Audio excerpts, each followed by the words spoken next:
அன்பு மாணவர்களே, நம்ம படிக்கிற வயசில் படிக்கணும்னு சொல்லி எல்லாருமே சொல்லிகிட்ருப்பாங்க. ஸோ எல்லாராலையும் 100க்கு 100 எடுக்க முடியுமான்னு கேட்டால், ஒருத்தராலையுமே முடியும். முடியாது அப்படிங்கிறது ஒன்றுமே கிடையாது. அதுவும் அந்த படிக்கக்கூடிய திறமை பார்த்திங்கன்னா, நம்மளோட மூளையை நம்ம பயன்படுத்துகிற விதத்தை பொறுத்து தான் நம்மளோட படிக்கக்கூடிய திறமை அப்படிங்கிறது அமையுது. சில பேர் இயற்கையாகவே கொகனேஷன் சொல்லுவாங்க. அதாவது ஒரு மையத்தில் குவியப்படுத்துறதுன்னு சொல்லுவாங்க.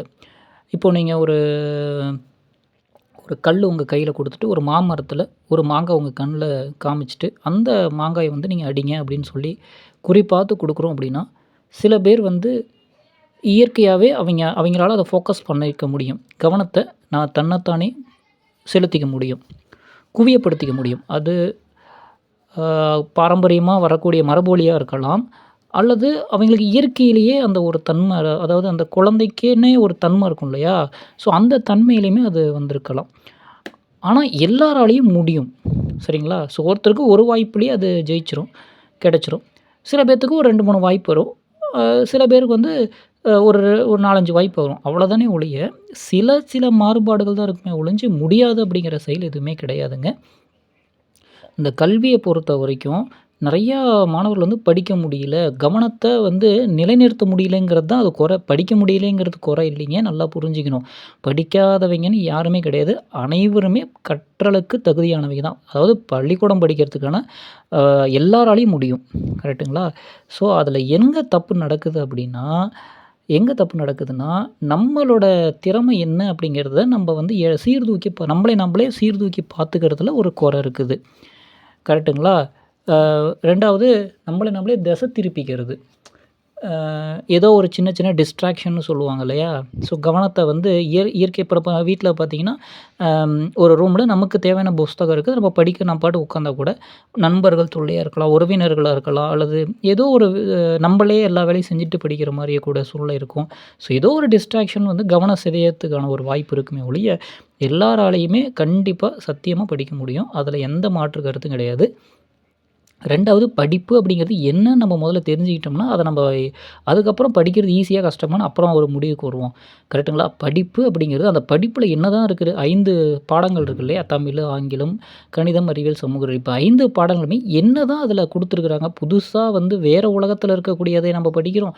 கிடையவே கிடையாது, இல்லையா? கிட்டத்தட்ட 95, 96% நம்ம அன்றாட வாழ்க்கையில் நம்ம நித்தமும் டெய்லி நம்ம பயன்படுத்திக்கிட்டு இருக்க, பார்த்துட்ருக்கிற, செய்துட்ருக்கிற, கேள்விப்படுகிற செய்திகள் தான் நம்மளுக்கு பாடமாக தொகுத்து கொடுத்துருக்காங்க.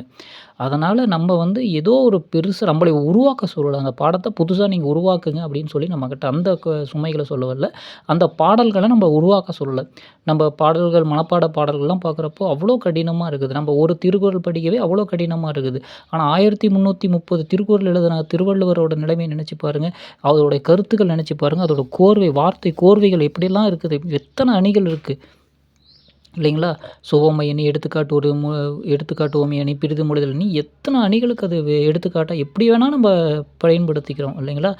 ஸோ அந்த வகையில் நம்ம கொடுப்பன தானே ரொம்ப எளிமையாக அந்த குறள் மட்டும்தான் நம்ம படிக்கிறோம், அதோட அர்த்தத்தை நம்ம படிக்கிறோம். அதுதான் சிலபஸ், அதுதான் பாடத்திட்டம், அதுதான் புஸ்தகம். அதை தான் நம்ம படிக்கிறோம். வேறு ஒன்றும் வித்தியாசமாக ஒரு விஷயங்களை படிக்கலை. ஆங்கிலம் அப்படிங்கிறதும் பார்த்திங்கன்னா, உலக நாடுகளில் இருக்கக்கூடிய ஒரு கம்யூனிகேஷன், அதாவது அந்த நாடுகள் கூட நம்ம தொடர்பு கொள்ளணும் அப்படிங்கிறதுக்காக, உலக அறிவும் தெரிந்து கொள்ள வேண்டும் அப்படிங்கிறதுக்காக ஒரு ஆங்கில மொழி நம்ம கூட படிக்கிறோம்.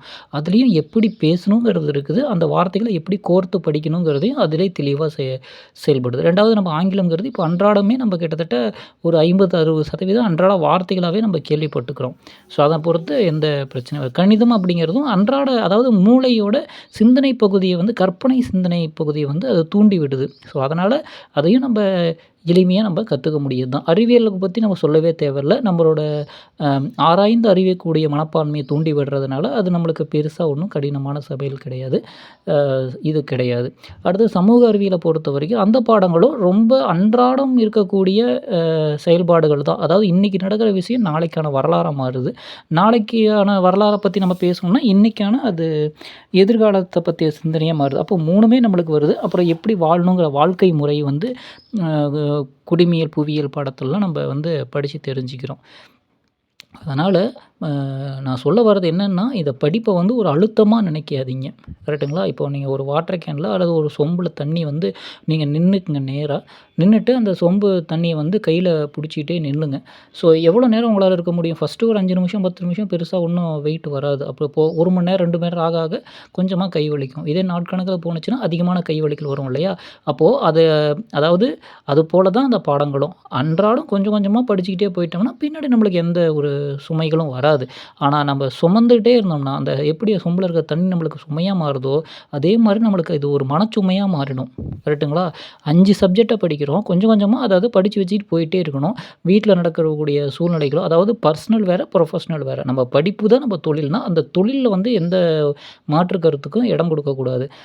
அவைங்க நீங்க கண்ல பாருங்க அப்பாவாகட்டும், அண்ணன், தம்பி நம்ம சமுதாயத்தில கூடிய அத்தன பேரும் ஒரு ஒரு அஞ்சல் துறையில இருக்கக்கூடியவங்களாகட்டும், ஒரு அலுவலகத்துக்கு போறவங்களாகட்டும், நம்ம ஆசிரியர்கள எடுத்துக்கங்க. அவைங்கவங்க டைம் இருக்குது. அந்த பாடத்த நடத்த வேண்டியது அவங்களோட கடமை. அவைங்க கடமைய செஞ்சுட்டு அவைங்க பாட்டுக்கு ஓட்டுநர் வந்து அவங்க கடமைய கரெக்ட்டா செய்றதுனால தான் நம்ம நேரத்துக்கு கரெக்ட்டா பாதுகாப்பா போய் சேர்றோம்.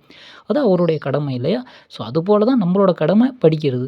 ஸோ அதில எந்த ஒரு அ இடைஞ்சலுக்கும் நம்ம அதுக்கு வந்து இடந்து கொடுத்துக்கூடாது.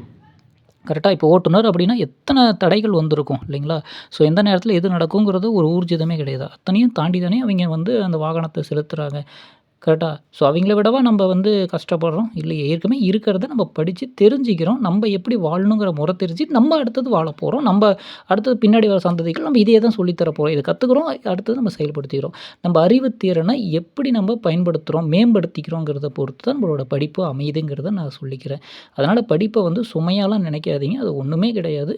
அம் யாருக்காவது ரொம்ப கஷ்டமா இருக்குதுன்னா, படிக்கிறதுக்கான முறைய கொஞ்சம் மாத்திக்கிங்க. படிக்கிறதுக்கான அந்த இடம் தேர்வு முறைய கொஞ்சம் மாத்திக்கிடுங்க. தேர்வுனா டெஸ்ட் இல்லைங்க. அந்த சாய்ஸ் எடுக்கிறது. நீங்க எங்க உட்காந்து படிக்கிறீங்க அப்படிங்கிறது ஒரு முக்கியமான விஷயம். அத பொறுத்து மாறுபடும்.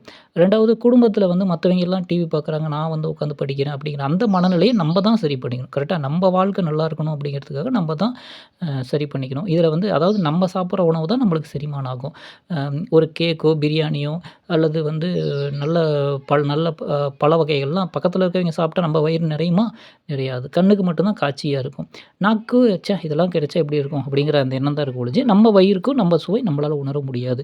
அப்போ நம்ம படிச்சா தான் நமக்கு நல்லது கிடைக்கும். நம்ம உண்டா தான் நம்மளுக்கு நல்லது உடம்பு ஆரோக்கியமா இருக்கும். இத வந்து தெளிவா புரிஞ்சுக்கங்க. கரெக்ட்டுங்களா? ஸோ ஏதாவது கடினமா இருந்ததுன்னா, சொல்லுங்க. அதுக்கான ஒரு வழிமுறை என்னங்கிறதையும் நம்ப சொல்லிடலாம். ஓகேங்களா? நான் எனக்கு தெரிந்த அறிவுரைகள நான் கூற முயற்சி பண்றேன். இது அட்வைஸ் எல்லாம் அப்படி எடுத்துக்காதீங்க. நீங்க உங்கள சிந்திச்சு பாருங்க. உங்க கூட பயணிக்க என்ன தேவைப்படுது அப்படிங்கிறத பார்த்து அத சரி பண்ணிக்கலாம். ஓகேங்களா? ஸோ எதையுமே கடினமா நினைக்காதீங்க. அதுக்குன்னு அ ஒரு வழி இருக்கு. கரெக்ட்டுங்களா? அதனால கொஞ்சம் பார்த்து புரிஞ்சு நடந்துக்கணும். அவ்வளோதாங்க.